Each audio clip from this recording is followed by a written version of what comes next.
तुमने कभी सोचा है कि एक ऐसा शहर भी है जो पृथ्वी पर टिका ही नहीं है, जहां मृत्यु अंत नहीं मोक्ष का द्वार है, जहां प्रलय में पूरा संसार डूब जाता है लेकिन वो नगरी अडिग रहती है, जहां स्वयं महाकाल हर मरते हुए जीव के कान में मुक्ति का मंत्र फूंकते हैं। ये कहानी है उस नगरी की जिसे देवता भी छोड़ नहीं पाए।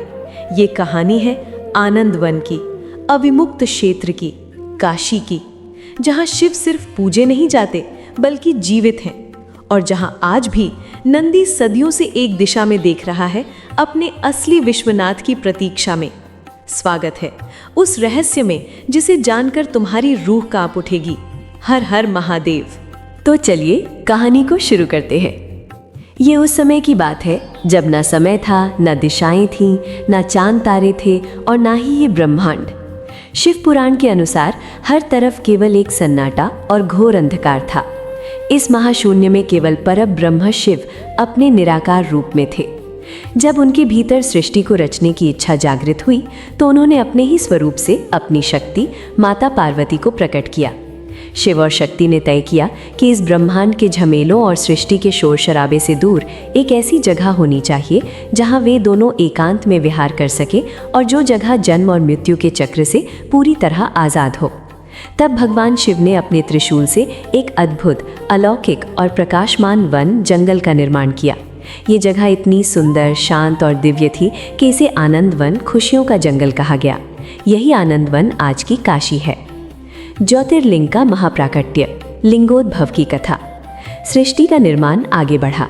भगवान विष्णु पालनहार बने और ब्रह्मा जी रचयिता। लेकिन एक बार ब्रह्मा और विष्णु के बीच भयंकर विवाद छिड़ गया। दोनों इस बात पर अड़ गए कि उनमें से कौन अधिक शक्तिशाली और श्रेष्ठ है। उनका ये विवाद इतना बढ़ गया कि पूरी सृष्टि में हाहाकार मचने लगा और प्रलय की स्थिति आ गई। तभी दोनों के बीच के उस घोर अंधकार को चीरता हुआ एक भयानक, विशाल और अनंत अग्नि का स्तंभ प्रकट हुआ। ये स्तंभ करोड़ों सूर्यों की तरह दहक रहा था। इसकी ज्वालाएं ब्रह्मांड को पार कर रही थीं। इसका ना तो कोई आदि शुरुआत दिख रहा था और ना ही कोई अंत। ब्रह्मा और विष्णु दोनों इस चमत्कार को देखकर हैरान रह गए। दोनों ने तय किया कि जो इस स्तंभ का छोर ढूंढ लेगा वही श्रेष्ठ होगा। विष्णु जी ने वराह जंगली सुअर का रूप लिया और नीचे पाताल की ओर खोदते हुए जाने लगे। ब्रह्मा जी ने हंस का रूप लिया और आकाश की ओर उड़ने लगे। हजारों साल बीत गए। विष्णु जी पाताल के अंतिम छोर तक गए लेकिन उन्हें उस प्रकाश स्तंभ की जड़ नहीं मिली। वे हार मानकर लौट आए और अपनी सच्चाई स्वीकार कर ली। लेकिन ब्रह्मा जी ने ऊपर जाते समय एक गिरते हुए केतकी के फूल को रास्ते में देखा और उसे लालच देकर अपना झूठा गवाह बना लिया। ब्रह्मा जी ने आकर कहा कि उन्होंने ऊपरी छोर देख। उसी क्षण वह अनंत अग्नि का स्तंभ भयंकर गर्जना के साथ फटा। उसमें से साक्षात भगवान शिव अपने महाकाल और त्रिनेत्रधारी रूप में प्रकट हुए। शिव ने ब्रह्मा के झूठ पर क्रोधित होकर उनका एक सिर काट दिया और श्राप दिया कि धरती पर उनकी कभी पूजा नहीं होगी। केतकी के फूल को भी अपनी पूजा से हमेशा के लिए वर्जित कर दिया।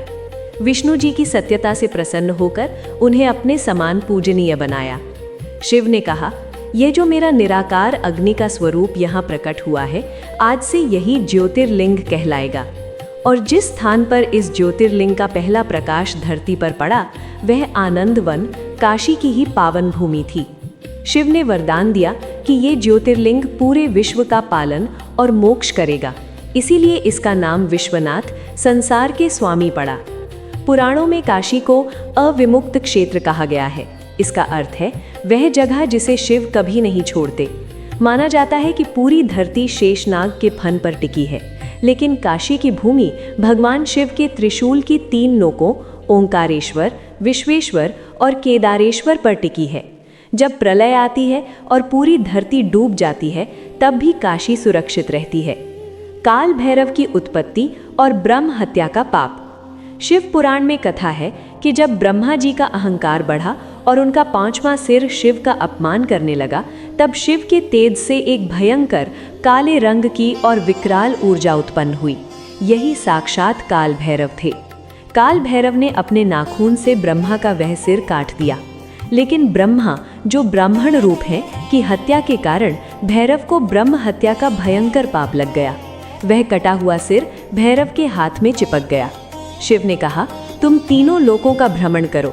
जहाँ ये सिर तुम्हारे हाथ से गिर जाएगा वही तुम पाप मुक्त हो जाओगे। काल भैरव पूरे ब्रह्मांड में भटके, लेकिन जैसे ही उन्होंने काशी की सीमा में अपना पहला कदम रखा, वह सिर उनके हाथ से छूटकर गिर गया। जहां वो सिर गिरा, वह जगह आज काशी में कपाल मोचन तीर्थ कहलाती है। पाप से मुक्त होने के बाद भगवान शिव ने भैरव को काशी का कोतवाल बना दिया और कहा, मेरे दरबार में आने वाले हर भक्त को पहले तुम्हारी आज्ञा लेनी होगी। जो तुम्हारे दर्शन नहीं करेगा, उसकी विश्वनाथ यात्रा अधूरी मानी जाएगी।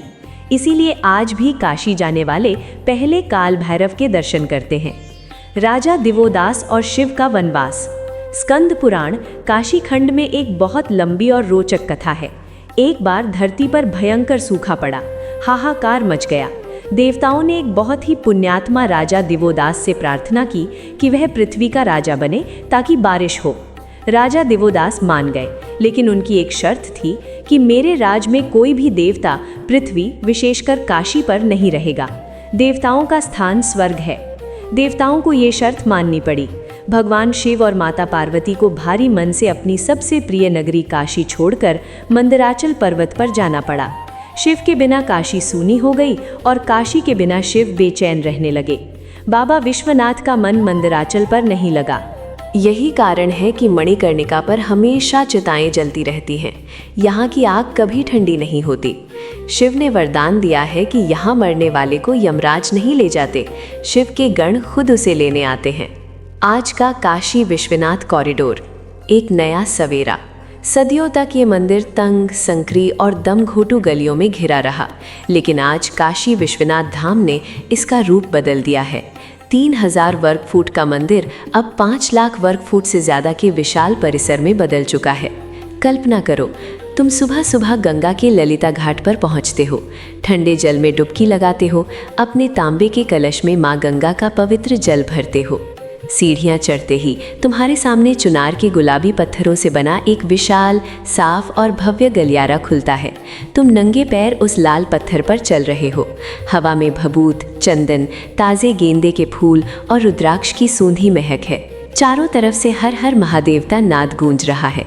डमरू की तेज ताल और बड़े बड़े घंटों की गूंज तुम्हारे शरीर के अंदर एक असीम ऊर्जा पैदा कर रही है। तुम सीधे गर्भगृह में प्रवेश करते हो। सामने चांदी के अर्घे के बीच वो श्याम रंग का ज्योतिर्लिंग विराजमान है। जब तुम अपने कलश का जल बाबा पर चढ़ाते हो और उस शिवलिंग को अपने माथे से लगाते हो, तो ऐसा महसूस होता है जैसे तुमने ब्रह्मांड के सबसे बड़े सत्य को छू लिया है। तुम्हारी सारी चिंताएं, दुख और संसार का मोह उसी एक पल में भस्म हो जाता है। शाम के समय दशाश्वमेध घाट पर होने वाली गंगा आरती इस अनुभव को और भी दिव्य बना देती है, जहां शंख और डमरुओं की थाप के बीच लगता है जैसे देवता खुद आसमान से आरती देखने उतर आए हों। यही है काशी विश्वनाथ भाई। जो एक बार इस नगरी में आकर इस ज्योतिर्लिंग के दर्शन कर लेता है, वो शारीरिक रूप से तो वापस अपने घर लौट जाता है, लेकिन उसकी आत्मा हमेशा के लिए काशी की उन गलियों में शिव के पास ही रह जाती है। तो भाई, ये है काशी, एक शहर नहीं, एक शाश्वत वचन। यहाँ मंदिर टूटे, राज्य बदले, आक्रमण हुए, लेकिन ज्योति कभी नहीं बुझी, क्योंकि काशी पत्थरों से नहीं बनी, ये बनी है श्रद्धा से, बलिदान से और स्वयं महादेव की प्रतिज्ञा से। आज भी अगर तुम मणिकर्णिका की अग्नि को देखो तो समझ जाओगे, ये सिर्फ चिता की आग नहीं, ये जन्म मरण के चक्र को जलाने वाली अग्नि है। और जब तुम विश्वनाथ के सामने खड़े होते हो तो तुम्हें एहसास होता है तुम दर्शन नहीं कर रहे, तुम्हें देखा जा रहा है। अगर ये कथा सुनकर तुम्हारे रोम खड़े हो गए हो, अगर तुमने सच में महादेव की उपस्थिति महसूस की हो, तो कमेंट में लिखो, हर हर महादेव ज़रूर लिखें। ऐसी ही सनातन धर्म की गहराई, इतिहास के छिपे सत्य और आत्मा को हिला देने वाली कथाओं के लिए इस चैनल को अभी सब्सक्राइब करो, क्योंकि अगली कथा और भी गहरी होने वाली है। और याद रखो, जिसे महादेव काशी बुला दे वो रुक नहीं पाएगा, और जिस पर महादेव की कृपा हो वो वहाँ से जल्दी लौटता नहीं है। हर हर महादेव।